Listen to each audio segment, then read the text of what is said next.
Okay, you should have mentioned it because I could have brought it. We don't forget things about live ammo.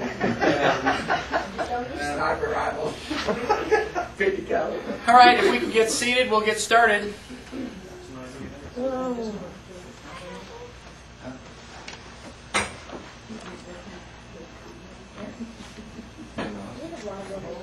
So before we went on the break, I left you with some questions that I hope were a little bit perplexing. And, the idea of rights versus privileges. Now, the Texas Constitution has several articles in it, and the very first article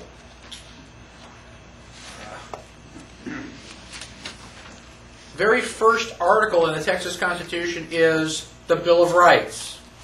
Why is Article 1 the Bill of Rights? Because that's the most important thing, and the rest of the Constitution should support that.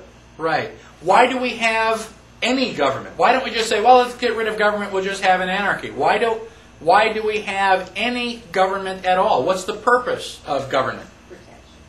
To protect your rights. The Declaration of Independence says that to secure these rights, governments are instituted among men.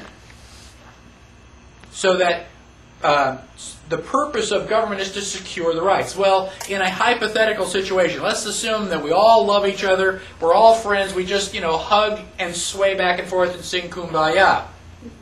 All right? If everybody loves each other, there's nothing for the government to do.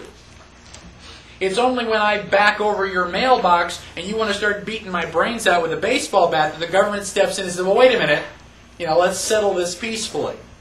That's the only purpose for government.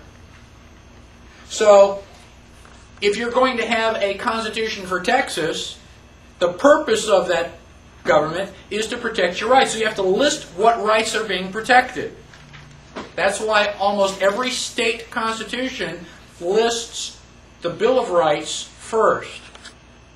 The U.S. Constitution was basically backwards. They wrote the Constitution and they went, oh gosh, we kind of forgot. And so they added a Bill of Rights at the end. Kind of like a patch on the end, even before it really got started. Now, so if I have a right to do something, I don't require permission. So if I have a right to keep and bear arms, then I don't require a concealed carry permit. They are contradictions in terms. Did George Washington and Thomas Jefferson have gun permits? No, it was ridiculous. I mean, you were required to have a gun, basically, to defend the United States. So, if they didn't have a gun permit, and we do now, where was the first gun permit? When did we write the first gun permit? Just after what we call the Civil War. It's actually the war between the states. If you have a right to do something, you don't have to ask for permission. White people had rights. Black people were slaves. They had no rights. Well, we passed the 13th Amendment, which says there's no more slavery. Well, gosh, if there's no more slavery, then blacks and whites are all the same, right? So you're going to give the black people guns after you've just had them in chains? And I don't think so. They may be a little upset with us. Giving them a gun may not be a real good idea this week. And so what we did was we gave blacks privileges. Okay? Well, this guy's not going to be really angry with it. We'll let him do it, but not this guy over here, because I can still see in his eyes he's angry. So blacks were given privileges with the 14th Amendment. How about a marriage license? Did Thomas Jefferson and George Washington have a marriage license? No. Today, just about everybody has one. Where was the first marriage license? Right after the Civil War. If two white people want to get married and have children, they have a right to do that. They can do anything they want with their property. Now, whites don't have to ask anybody for permission. Blacks we really didn't care. Two black people wanted to get together. We basically considered that animal husbandry. But what if a black person and a white person want to get married? Oh gosh, we can't have that. We can't allow a mixing of the races now, can we? The white person can do anything they want. The black person can't. The black person has to get permission. So the first marriage licenses were permission for interracial marriages. And I have a copy of Black's Law Dictionary. Now this is Black's Law 3rd edition. This is about 1870s, I think, somewhere in that time frame. And so it's an old book, and I've gotten a copy of it, and I've looked up marriage license. And it says, quote, a license or permission granted by public authority to persons who intend to intermarry. Right there in black and white. A marriage license is for mixed marriages. Well, eventually that was working so well that we just apply a marriage license to everybody. Why do you need permission? If you go to a wedding, how many people are in that contract? Well, you got the man, you got the woman, but that's not all. You've also got the state. The state is there giving you permission. Why? Because you asked. If you ask for permission, that's pretty good evidence that you needed permission. Why would you ask for permission if you don't need it? So you've got the man, the woman, and the state. There are 3 entities in this contract. So now the state has a vested interest in the outcome of this contract. Well, what is the general outcome of a marriage contract? You put a boy and a girl in a dark room for long enough, what's going to happen? Children. So now the state, because they are vested in this contract, they have a vested interest in the children. How can this social worker come to your door and say, you're not being a good parent, and take your kids away? Because they own them. If you have a marriage license, the state has partial ownership in your children. That's how they can demand that your children go to school. They want their children in school, government schools. Now, if you don't get a marriage license, if you just say, hey, you're pretty good looking, you want to sleep together? What do they call that? That's a common law marriage. That's probably the only phrase where anybody knows the phrase common law. Well, what is common law? Well, gosh, I don't know. That's what 2 people... No, it's not. 2 people get married. It is a common law marriage because it is based on property. And we will get to Article 3 of the Constitution later this afternoon, and we will go into the levels of law in great detail. All right? Now, let's turn to page 6. And I want to bring up another concept. This is the concept of sovereignty. Sovereignty is the idea that you don't have to ask permission. You are the top banana. There's nobody to ask. I'm it. I am the decision maker. Now, sovereignty is defined as the status, dominion, power, or authority of a sovereign. Royalty. Supreme and independent power or authority in government. Now, back in, let's say, the early 1700s or late 1600s, who was the sovereign in England? The king. He was the sovereign king. That's basically the only time we understand that word, is the sovereign king. Well, how did the king become sovereign? Well, there was a general idea referred to as the divine right of kings. Somewhere along the line, God smacked this guy in the head with his royal scepter, and he became the king. He had all of the rights Because he had all of the property. Who owned England? The king. It was his country. He owned it. Greatest con man ever. Okay? And, you know, he just happened to be born to the right person. You know, grew up in the right family, and they crowned him king. And everybody's going, okay, this is your land. Now, the king had all of the rights. All the people who live in England are subjects. They get privileges. If I'm the king, I'm going to give you the privilege of being the royal baker. And I'm going to let you be the royal blacksmith. And you can be the royal candlestick maker.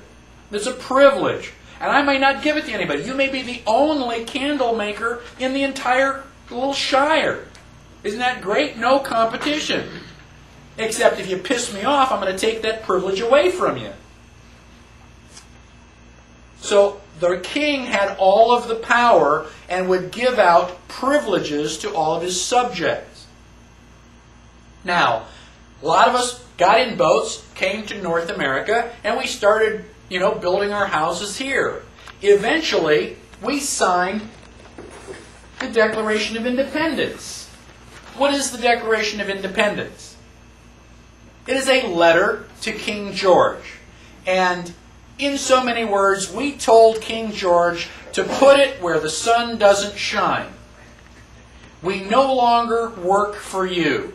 We are sovereign and independent.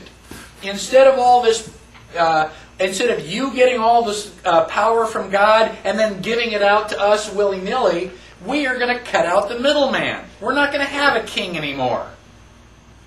God is going to endow us with the rights. We've got the unalienable rights. Directly from God. We don't need you anymore. And furthermore, when we finished with the Revolutionary War, we got a allodial title. Who owned North America prior to the Revolutionary War? The king. He sent his people in the boats, and he set up a flag, said, I hereby declare this land property of the king. Well, guess what? We took our property and said it belongs to us. We have rights. We have property. First time in human history. Amazing. So, we've got the Declaration of Independence, basically, which severs all of our ties with the king and makes us sovereign citizens. We've got all the power. Now, this is such an incredible change in the way that everything was going that they had to go back to England and explain it. Now, the William Pitt was one of our guys, and he went back to England after the Constitution was ratified, and he went to the House of Commons, basically Parliament, and he explained the way the situation was now.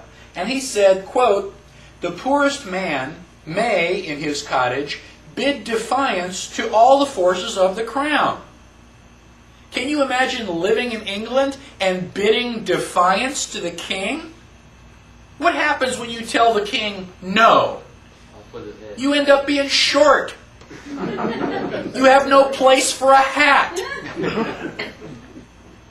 You never tell the king no. But here in the United States, people, the poorest man, may bid defiance to the king. Now we're talking about the shack. It says it may be frail. Its roof may shake. The wind may blow through it. The storms may enter. The rain may enter, but the King of England cannot enter. All his forces dare not cross the threshold of the ruined tenement. So how much power does the king have in the United States? Zip. None. Nada. Who's in charge? We are. We have 285 million sovereign citizens in the United States. 285 million kings and queens. If I own my land, I make the law. This is Badnarik's law. Now, I only have a little tiny kingdom, you know, a couple thousand square feet. I can't come next door and make laws in your kingdom. That's your kingdom. You make the laws there. But here, I'm the king. It's good to be king. Right? Being sovereign doesn't mean, oh, I've got this really great recliner so I can watch the Super Bowl. It means you are sovereign. You have nobody to answer to but yourself. And your queen standing next to you. You know, whatever she says. But that is basically the general idea. Now, the Constitution says, we the people ordain and establish the Constitution. When we the people wrote the Constitution, we create Congress. Now, if we create Congress, who works for who? Do they work for us, or do we work for them? Now, as far as I can tell, they're supposed to work for us. Now, there is a presumption of law that predates the Magna Carta. The Magna Carta was signed in 1215. So even before that, it was understood that the created can never be higher than the creator. If I make something, I've got to be more powerful than that because I created it. You know, my father used to tell me when I was a boy, I brought you into this world, I can take you out. That's how we should respond to Congress. How did Congress show up? Has it always been there? No. We invented Congress. We, the people, created Congress. And if we don't like it, we can take them out. We can abolish Congress and start over from scratch if we, the people, feel that's what we need to do. We have sovereign power. Everybody say, it's good to be king. Come on, everybody. It's good to be king. You got to at least say it. Doesn't that feel good? Don't you feel a little bit of your liberty and rights coming back? So, on page 7 and 8, I have gotten permission from another patriot out on the internet who prefers to remain anonymous. But it is a 2-page article on what is a sovereign individual. And I genuinely recommend that you read that, in fact, probably at the next break. But it goes on to say that there are different levels of sovereignty. The first level is mental sovereignty. You at least have to think of yourself as a king. You got to wake up in the morning and go, it's good to be king. If you don't think it, you're never going to get the other kind. Now, the second form of sovereignty is financial sovereignty. You've got to get all of your stuff, all of your property protected so that the bad guys can't take your property away. And then eventually, physical sovereignty. That's where, we're actually there. Nobody's going to mess with you because they recognize that you're the king. We're not there yet. We are struggling to get there, but it is a struggle. And again, for some people, you may not want to struggle that hard just yet. But go through and read that at your earliest convenience. Again, maybe the next break or through lunch. And that will give you a really good idea of what sovereignty is. So now, I have a political question. I'm on page 9 of your handout at the top of the page. The philosophical question is, if we the people are sovereign, do we have the authority to violently overthrow the government if necessary?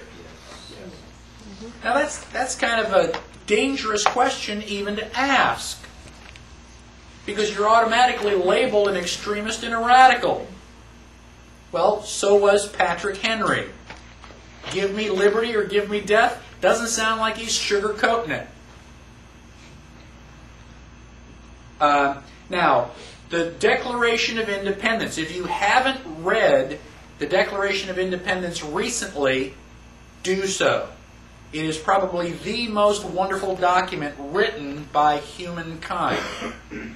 And part of it says that the reason for our government is that to secure these rights, governments are instituted among men. That when any form of government becomes destructive of these ends, it is the right of the people to alter or abolish it. Not just tyrannical governments, but any government. Democracy, republic, if it's not working for you, get rid of it. That governments long established should not be changed for light or transient causes. You don't want to overthrow the government just because you got another parking ticket. But when a long train of abuses and usurpations, pursuing invariably the same object, evinces a design to reduce them under absolute despotism, it is their right, it is their duty to throw off such government and provide new guards for their future security.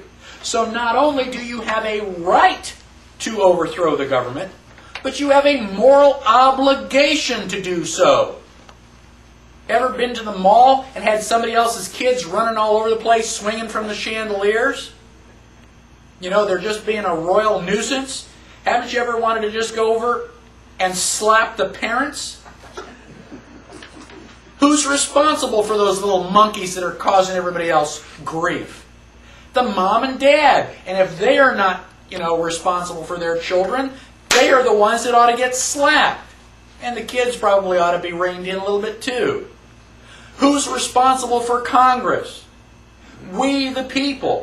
And if Congress is in Washington, D.C., doing all sorts of vile and evil things, who's responsible? We, the people. We've got nobody to blame but ourselves. We have been rotten parents. And it's time that we grabbed our brat and shook it by the shoulders and put it back in its place. Now, if you think I am radical, let me share with you some thoughts from some of the founding fathers. Thomas Jefferson said, "And this country, with its institutions, belong to the people who..." Thomas Jefferson. "And what country can preserve its liberties if its rulers are not warned from time to time that this people preserve the spirit of resistance? Let them take arms.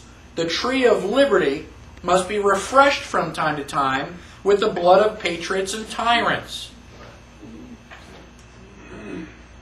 Right? We're talking bloodshed if necessary. Abraham Lincoln. "This country, with its institutions, belongs to the people who inhabit it.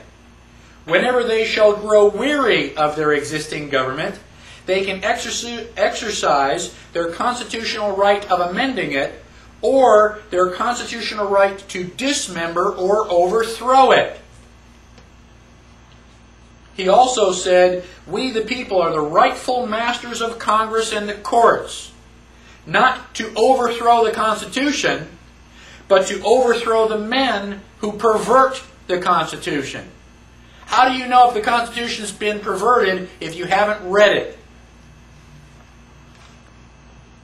Let me give you a little commentary on the Holocaust. The Holocaust is generally deemed to be the worst travesty in human history. 5 or 6 million Jews. I don't know what the actual count was, but it was a lot of people. They did a genocide. They tried to wipe out an entire race. Hitler did not take Germany by force. He did not drive in with army tanks. Hitler was elected. Anybody have any idea what the vote count was? What his percentage of the total was? 98% in Austria-Hungary. That's just about everybody. Everybody voted for Hitler because he was going to solve all their economic problems. Did Hitler get elected on Monday and start throwing people into ovens on Friday? No. It was a gradual process. The first thing that Hitler did was start to write newspaper articles. Everything that was going wrong was the Jews' fault. They're the ones that caused all these problems. Did the Jews write their own newspaper articles and go, I disagree? Well, not that I can think of. I've never read any newspaper articles that, contradicted any of that. So then the Jews had to wear the Star of David so we can tell who you are. Did they say, no, that's a violation of my privacy. I don't have to tell you whether, I'm Jewish or not. No, the Jews decided, well, it's a religious symbol. We love God. We should be proud to wear the Star of David. Eventually, the Germans came in and they broke all of the windows in all of the Jewish businesses in one weekend. Saturday night was known as Kristallnacht, which is German for Night of Glass. You couldn't walk up and down the sidewalks because they were filled with glass. Did the Jews rise up and say, now, damn it, you're violating my property. You shouldn't do that? No. Gosh, we don't want to make the Germans any madder than they already are. We want to just kind of go along to get along. Don't piss them off. They've got guns. Eventually, the Germans are loading them up into cattle trailers on the train. Where do you think you're going? On vacation? Where do you think they're going to take you? Well, now you're cold and naked and they're walking you into the ovens where you're going to go to mass execution. Is it time now to raise your hand and say, I tend to disagree with all of this? Bang! You're dead. It's too late to complain. You should have complained at the beginning when you at least had a chance. My question to you, and I don't expect you to answer it, just think about it in your head. How bad do things have to get before you do something? Do they have to take away all your property? Do they have to license every activity that you want to engage in? Do they have to be throwing you on cattle cars before you start to say, now wait a minute, I don't think this is a good idea? How long is it going to be before you finally resist and say, no, I will not comply? Period. That's a different answer for each person. Ask yourself now, because sooner or later you're going to come to that line, and when they cross it, what are you going to say? Well, okay, cross this line. Okay, now cross that line. Okay, now cross this line. And pretty soon you're in a corner. Sooner or later, you've got to draw a line and stand your ground, whether anybody else does or not. That is what liberty is all about. Now, let's go on to talk about different forms of government. Now, government, George Washington said that government is not eloquence. It is not reason. It is force. And like fire, it is a dangerous servant and a fearful master. Basically, he admits that we need some government. I mean, if you're going to cook your food and stay warm, you need fire. But you've got to keep it under control. If it gets out of control and you catch the forest on fire, where are you going to live? Now, government is power. It is the authorized use of force. Now, depending on where that power comes from, we have different forms of government. The first form of government was monarchy, where one person has all the power. That was the king, the emperor. It's good to be king, because you don't have to answer to anybody. Now, if the king wants to create a law, does he, ask people for their opinion?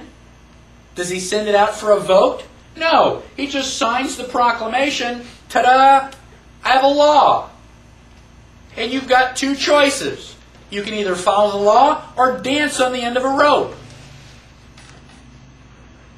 That's a monarchy, where all the power is in one person. Now, if we take the power and shift it out a little bit to a small group of people, you have an oligarchy, also known as an aristocracy. Us and them. We make the power, we make the rules, and you follow the rules. Isn't that great? Guess what? If I am making the rules, all the rules are going to benefit me. And you are going to be on the short end of the stick, as they say. That is an oligarchy. Forms of oligarchy are socialism and communism, where they make the rules and you got to follow them. Now, let's take that power and spread it out just a little bit more. Now, everybody has power. That's called a democracy. That is rule by the many. Now, democracy is majority rule. Isn't that great? How many people want to vote for democracy? Well, in a democracy, what they don't tell you is that the minority loses. You have no rights in a democracy. You only have privileges, which are granted to you by the will of the majority. So if most of us vote, we will let you keep your house. Otherwise, we're going to take it away from you. Let's assume that all of us are landowners, and we all have about the same amount of land. And John here has land with water on it. And I want some of the water. So I go to John and I ask John if he'll sell me his land. And John says, no. No, it's been in my family for 6 generations. It's my grandfathers and great-grandfathers. Just don't want to sell it. And well, okay, we're a democracy. And so I'm going to put it up to a vote. I'm going to vote that we take John's land and divide it up. Everybody gets a little piece of John's land. How many people want to vote for John's land? Right? Okay, John, you get to vote because this is a democracy. Right. Right? You lose. Right.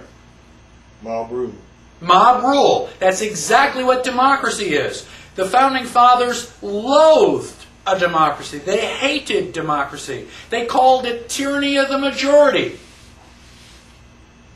Now, Alexander Fraser Tytler said that a democracy cannot exist as a permanent form of government. It can only exist until the voters discover that they can vote themselves largesse from the public treasury.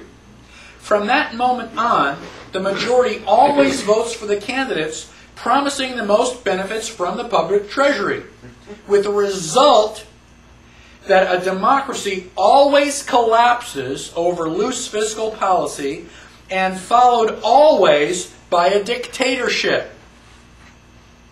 The average age of the world's greatest civilizations has been 200 years. How long has the United States been around? About 225 years. Anybody kind of see sort of a correlation there? The United States government is basically going down the tubes very quickly if we don't stop it and get people to stop thinking of this as a democracy. Oh, people don't think of this as a democracy. I hear it on the news all the time. You watch, all these network news stations, so you go, well, we got to make the world safe for democracy. I don't want to make the world safe for democracy. I want to eliminate democracy. What type of government do we have? Republic. We have a republic. We just pledge allegiance to the flag and to the republic for which it stands. Go to Article 4, Section 4 of the Constitution. The United States shall guarantee to every state in this union a republican form of government. It's not a debate. I can point to it in black and white. The question is, what's a republic? Don't we get to vote? Yes. Aren't we a democracy? No. How is a democracy different than a republic? In a republic, it is based on individual rights. It is based on property. In a republic, we can vote on everything except your property. In a republic, the right and property of the minority is supposedly protected. So if my little group here is a republic, and I want to take John's land, the purpose of the republic is to say, no, that's not your land, that's John's land. Even if all of us want John's land, the government is supposed to step in and protect John. The right and property of the minority is protected from the majority. So one person and the law will overrule 285 million votes in the United States. It's not yours. There are certain things you don't get to vote on. That's the difference. And every time you hear them say democracy on TV, pick up the telephone and call them in your most aggravated voice and say, this is not a democracy. This is a republic. Now, we have democracy spelled with a small d, and we have republic spelled with a small r. Those are forms of government. Those are not political parties. We have a Democratic Party spelled with a capital D, and we have a Republican Party spelled with a capital R. But they have no correlation whatsoever to democracy and republic. They are just forms of government. Each one of those parties wants a certain part of your liberty. Now, it's a generalization, and I know that we can find exceptions. However, in general, the Democrats say you can think anything you want. You have all sorts of rights. You want to read Playboy? Go ahead. You want to have abortion? Go ahead. All that stuff is okay. The problem is, it's not your money. We're going to take your taxes, and we're going to spend your taxes for you. I mean, you're just too busy to decide how to spend all that money. So we're going to take your money and we're going to spend it for you on all these really good causes. Now, the Republicans say, no, no, no, that's not right. That's your money. You should keep your money. But you should think like we do. We want you to be white, Anglo-Saxon, Protestant, Christian, go to church. We want you to look like us. We want you to think like us. That Playboy magazine is evil. No, we want to control the way that you think. Which one are you willing to give up? You willing to give up your money, or are you willing to give up your mind? Which party do you want to vote for? None of the above. Now, one of the things that they have done is they've lied to us. They changed the question so that both answers are bad. If I ask you, do you still beat your wife? Are you going to answer yes or no? No. Yes, I do still beat my wife, or no, I don't still beat my wife. The question implies that you did beat your wife at one point in time. If they ask me, I can't answer the question. It's not yes or no. I'm not married. I've never had a wife. But you have to be careful that you don't take the question for granted. One of the things that we take for granted, they ask you, whenever you talk about politics, they ask you, are you right-wing or left-wing? Are you Democrat or Republican? Why are those the only two choices? Are you going to vote for Hitler or Stalin? Are you going to vote for the electric chair or lethal injection? Now, in the back of your book, there's a little tiny card. It's called The World's Smallest Political Quiz. One of the things that it does is to eliminate the fallacy that everything is left or right. There is also up and down. Now, Hitler was a totalitarian. Hitler wanted to control your mind and your money. You have no control. The state or the government has all the control. He's on the bottom of a little diamond shape. Now the Democrats want to control your money, but not your mind. So they are on the left. The Republicans want to control your mind, but not your money. So they are on the right. If you are on the top, where you want to control your own money, you want to do your own thinking, then you are a libertarian. You believe that you are smart enough to spend your own money. You are smart enough to decide for yourself whether you want to read Playboy. Pornography is in the eye of the beholder. You're, adult, make your own decisions. So, stop thinking as everything left and right. Think of everything as two-dimensional. Left, right, up, or down. Where do you want to be on the playing field? And you can answer these 10 simple questions, and you give you a score, and it will let you know basically where you stand. Now, let me give you a little anecdote that I developed to talk about the difference between the Republican Party with a capital R and a republic, which is a form of government, with a small r. Let's say that I walk into the room and I have a pet. And my pet is under my arm and it's going, bark, bark, bark, bark. And you say, what's your pet's name? And I say, my pet's name is Dog.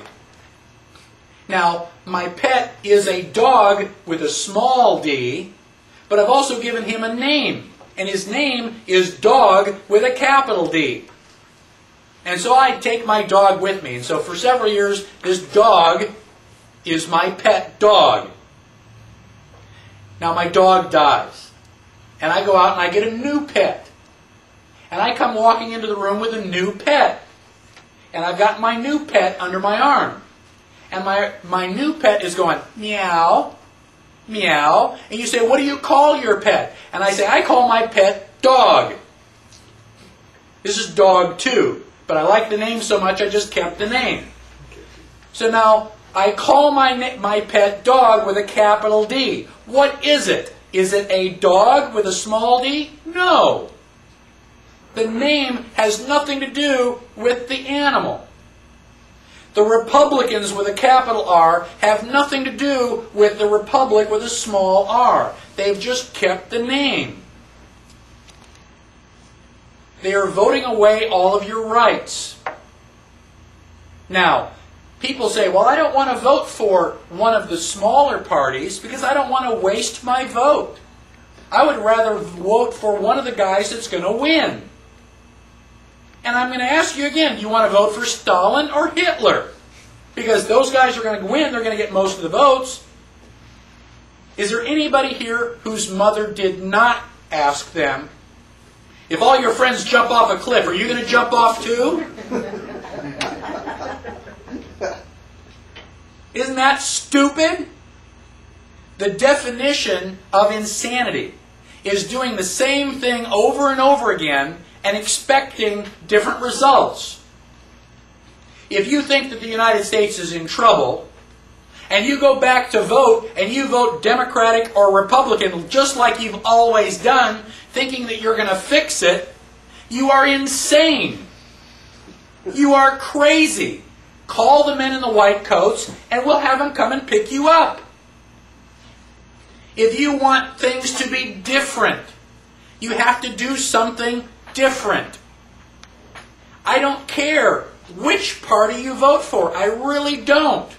Just don't vote Democratic and don't vote Republican. Vote for anybody else. If you vote Democrat or Republican and 98% of the total goes to them, they go, well, things are the same. We got, the will of the people. They don't want anything to change.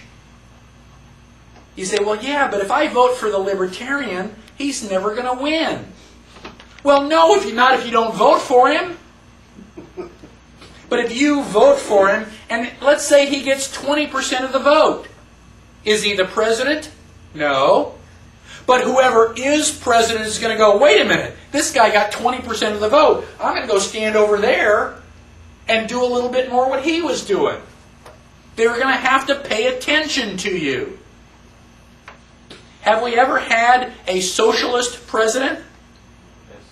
Well, nobody on the Socialist Party. We've never had somebody from the Socialist Party elected as the president. But they didn't have to.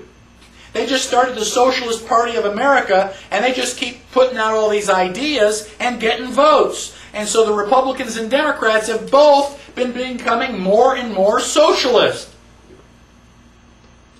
How many people remember Franklin Delano Roosevelt?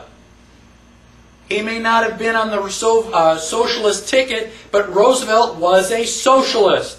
He went to England, which is the center of all socialism in the world, and he learned to be a socialist.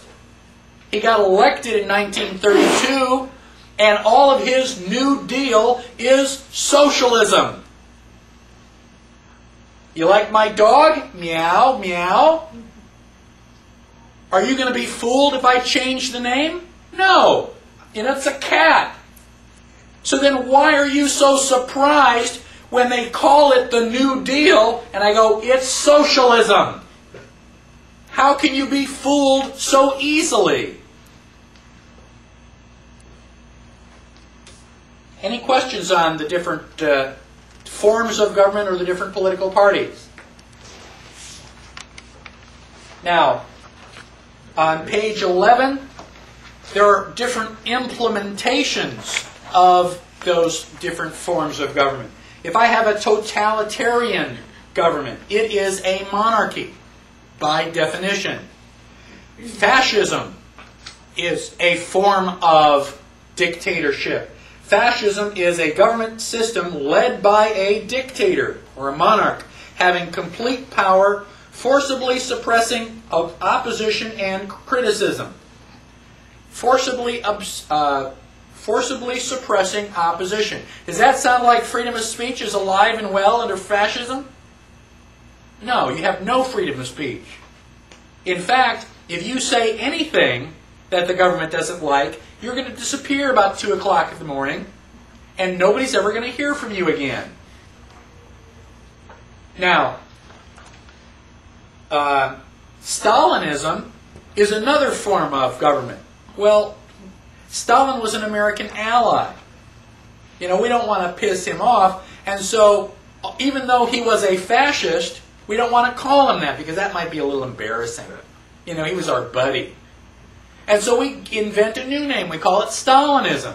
Well, the dictionary correctly defines it as an ideology characterized especially by the extreme suppression of dissident political or ideological views. What does extreme suppression mean? That's pretty well suppressed.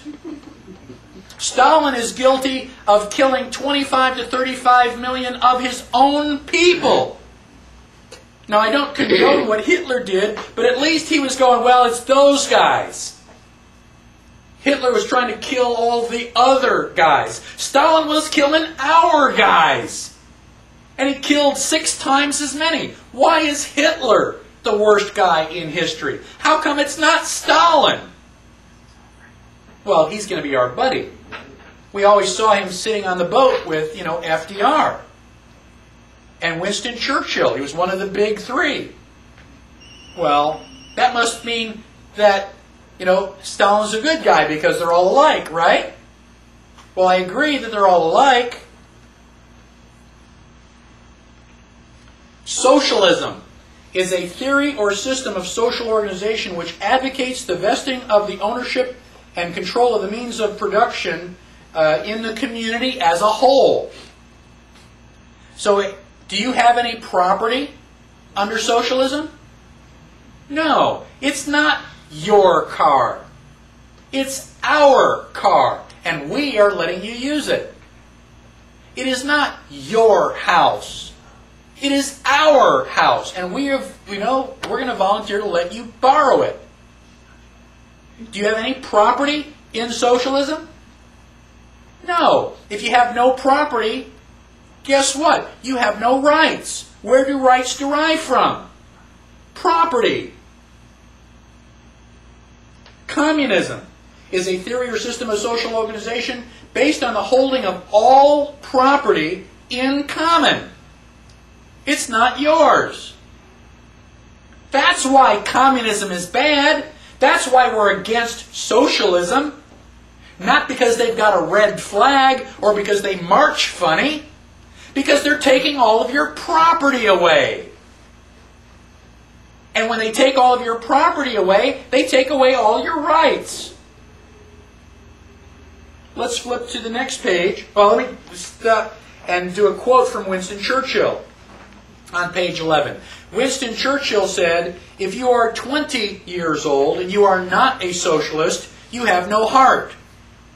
If you are 40 years old and you are still a socialist, you have no brain." Now, what's Churchill trying to tell us? Well, if you're 20 years old and you're listening to the advertising for socialism, what does socialism say? We're all going to have health care. We're all going to have education. We're going to just live together. Everybody's just going to share everything. And we're all going to sing Kumbaya. Socialism is wonderful. How many people want to vote for wonderful socialism?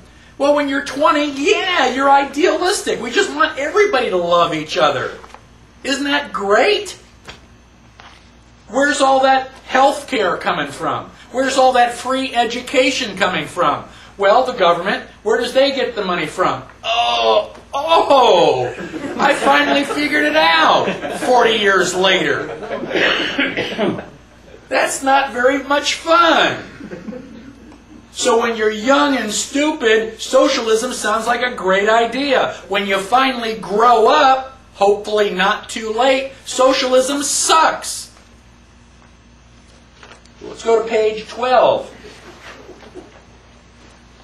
I have the entire Communist Manifesto summarized here on page 12.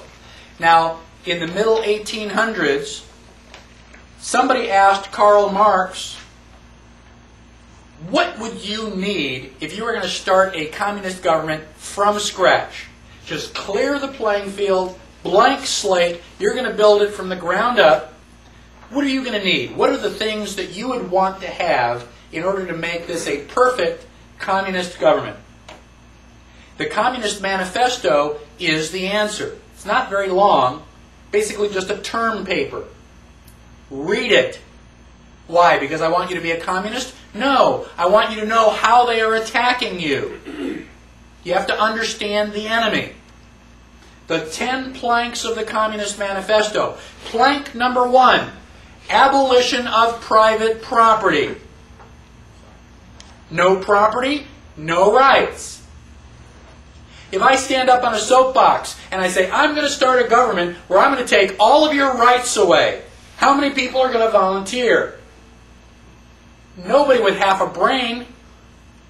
So now Karl Marx stands on a box and says, I'm going to start a new government and we're going to take everybody's property away. They're signing up like flies. I mean, they're just, yeah, pick me. You know, that basically the problem is you don't understand that property and rights are related. If they take your property, you have no rights. And once you understand it, then you understand why communism is evil. It's not just a personal opinion. It's evil. We're taking your rights away. Now, the other 9 planks to the Communist Manifesto are basically just methods for doing the first thing. How are we going to take your rights, property away? Well, number 2 is a heavy progressive income tax. A progressive income tax means the more money you make, the higher the percentage. Do we have a progressive income tax in the United States? Yes. Can you say IRS? They don't put the percentages, they change it and they convert it. If you make between $5,000 and $10,000, this is how much you pay. You make between $10,000 and $15,000, this is how much you pay. And they give you the number. Well, get your calculator and figure it out. The more money you make, the higher the percentage. What do you think the highest percentage the IRS has ever collected? Right now, I think the top percent is about 33%. What do you think the maximum was that IRS has ever collected in history? 98. 98%. How did you know that? I don't remember reading it somewhere. Okay. Between 1941 and 1942, during World War II, there were some people who were taxed 98%. That's almost all. How come we didn't have another American Revolution? The hell with the Germans. I'm going to get my gun and start fighting here. You're going to take 98% of my stuff? You're going to have to take it. If you think you're big enough to take it, come right on ahead. But I'm not going to give it up. That's ridiculous. About abolition of all rights of inheritance. If your parents die, the government is going to take half. Why? What did they do to get half? They just want to make sure that your parents don't leave you $1 million so that you can get more and more money. It's a lot easier to become a multimillionaire if mom and dad leave you one to start with. We don't want that to happen. Confiscation of all property of immigrants and rebels. You ever fly internationally? You got to fill out a card. If you're carrying more than $10,000, they'll take it. You want to leave the United States and go live someplace else? Goodbye. Leave all your money here. I have friends that want to move to New Zealand. They are trying to figure out a way to put their money in an offshore account so they can keep their money. A central bank. We're going to talk about the Federal Reserve. We can go right on down the line.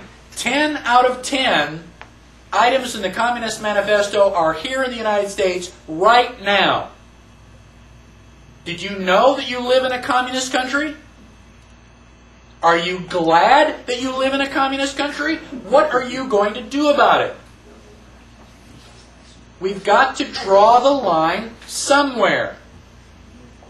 Now, I don't have time to go into it in too much detail. However, I do have a videotape called The 10 Planks. It's a 1-hour video, and it goes into a lot more detail on the Communist Manifesto. And you can get in touch with me, and I can give you one of those. What we'll do is we'll take another 10-minute break. We'll get started in 10 minutes, so don't go wandering off too far, because we've got a lot of material to cover. Thank you.